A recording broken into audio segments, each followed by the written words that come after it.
Well, hey, it's me again. Well, and my pal Presto too. And I'm kind of in a mood, kind of in a weird little mood, in the October onslaught. Maybe part of it is because I'm kind of sitting here repping the Gill Man. And so I just wanted to take a minute when, the animal onslaught is also on. Take a few minutes to rep the Gill Man and maybe yak about the Gill Man because a creature from the Black Lagoon and that three movie franchise I think is kind of underrated. What, buddy? Fuck's sake.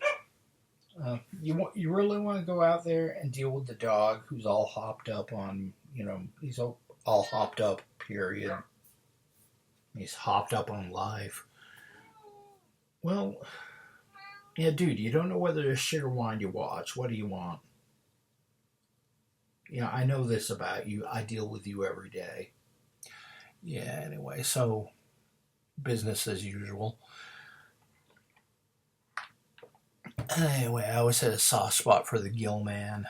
Of course, I was very much a monster kid growing up. Always was, always will be. A monster kid at heart. And, just you come around to relating very well to a monster if you're of a certain mindset. It's just kind of like, I never got the girl, the monster never got the girl. I kind of related to that up to a point in my life, King Kong never gets Fay Ray, Hunchback of Notre Dame never gets Esmeralda. What's, the whole thing, my favorite interpretation of that is, always the Charles Lawton version where he's sitting up there with all the gargoyles watching her ride away. It's just like says to the gargoyle, "How I wish I was made of stone like thee." Oh, nutty, absolutely nutty.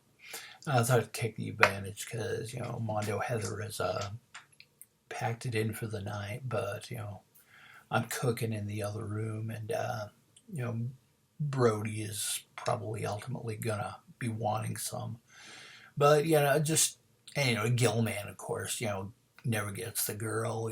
Gill Man has needs, and there's always kind of like the what, buddy?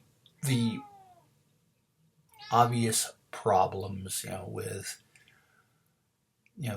the girl maybe thinking he's gross, or just the girl doesn't have gills. They live in two different worlds. What can you do? But the Gill Man doesn't care. The Gill Man just wants to get it on. There's obviously the language barrier and everything else, but just ultimately, you can look at something like The Shape of Water and see what that might have turned into. Little friendly rom-com there. Everything's all hunky-dory till the Gill Man eats the cat. But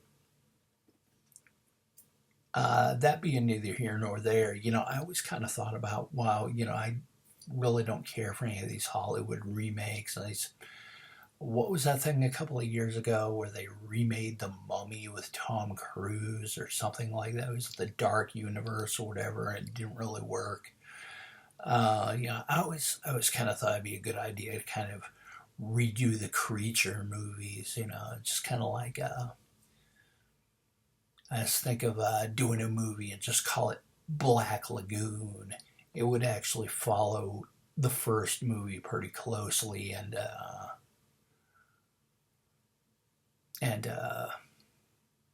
just kind of be like, just the thing that's cool about the Gill Man and the creature from the Black Lagoon in general. Presto, be a good boy.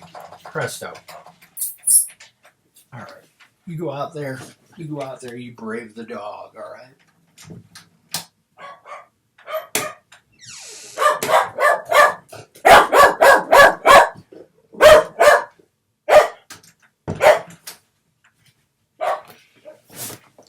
It's a slice of life, folks.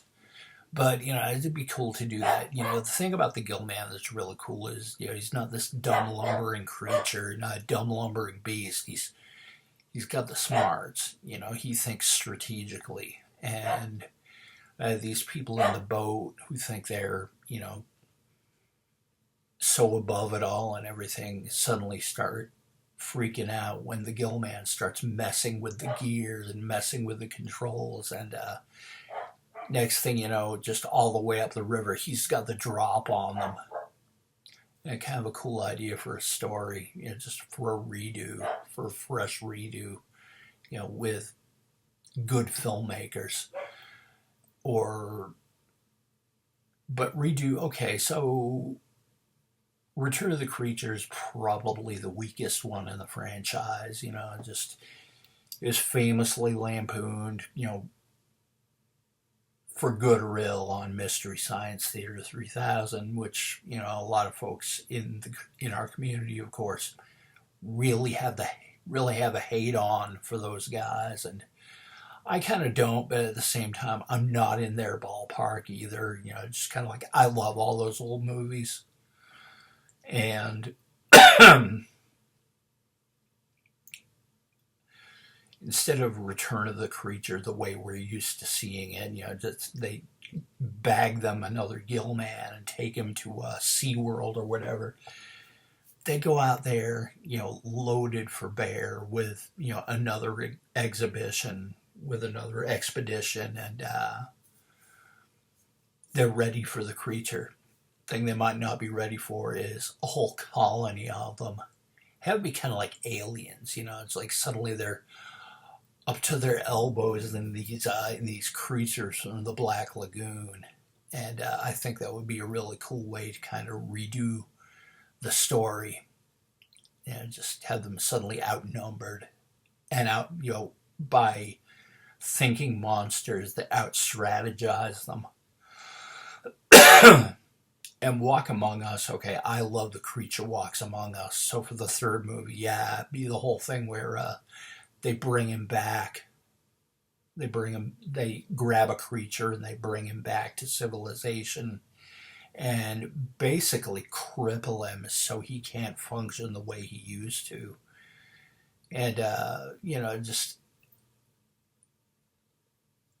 Creature Walks Among Us was such a great flick because it just kind of puts a real tragic spin on the last Creature movie. And, just in a way kind of flips the script on the whole thing to where he's watching all these characters, most of whom are assholes, and they're all turning on each other, and they're all complete dirt, and he's watching them just show off the worst attributes to humans you could possibly give them. And what a wild thing. They bring him back to civilization, but they're not particularly civilized. And the creature's just kind of looking at them, what's wrong with all these people? And that's really great. And maybe you want to take that to a slightly different place. Like, what if the creature adjusts and starts going around wearing clothes, starts, being a part of society, goes around wearing a little hat and he gets a little job and he drives a car, and maybe, but maybe he doesn't particularly like it and, he just basically, drinks himself to death or something. Just kind of like, I hate this. And it's kind of like a man who fell to earth or something, with him just kind of, collapsing into a dry martini or something. Or, or hell, maybe he gets the girl and, becomes a functional, upstanding member of society. And, backstabs his way up the corporate ladder. You never know. Anyway, just kind of random thoughts in the middle of the night. Anyway, gotta go cook some food, for which, I will enjoy, and the dog will probably thank me. But that's it for now. Happy October Onslaught. Happy Halloween. If you like any of this crap, be sure to go down there and, subscribe, ring that little bell for the notifications, because that'll let you know when I put up new videos, and I do a lot of them. Um, just comment, love seeing the comments, and have a good day.